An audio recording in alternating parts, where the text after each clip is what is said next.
this is Tim from Your Six Studios. Today in this video, I'm going to show you how to connect your DualSense Edge PlayStation 5 controller over to your iPhone.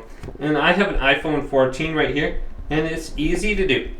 Now, the first thing you need to do is find the Bluetooth settings. So let's just go to settings right here and select it.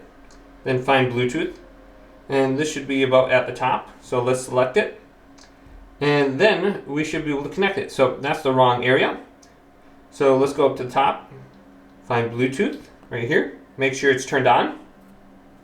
Then put your controller into the pairing mode. So my controller is turned off.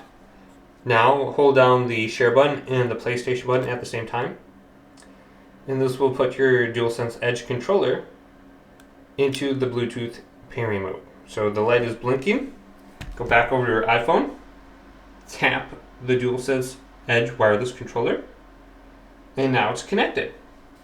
Go over to the controller and you can see there is a solid blue light now. And we should be able to use this on our phone now. Some of the games might not work with this or might not be supported.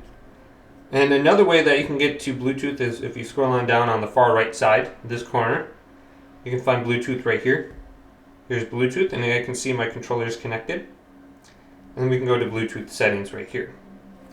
So that's just another way that you can get there.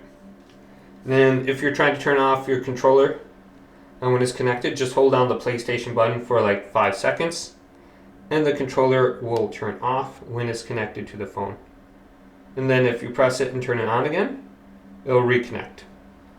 So my controller is turned off, but hopefully this video did indeed help you out. If it did, leave it a big thumbs up and subscribe to my channel down below for more tech out videos coming up next on Your Six Studios.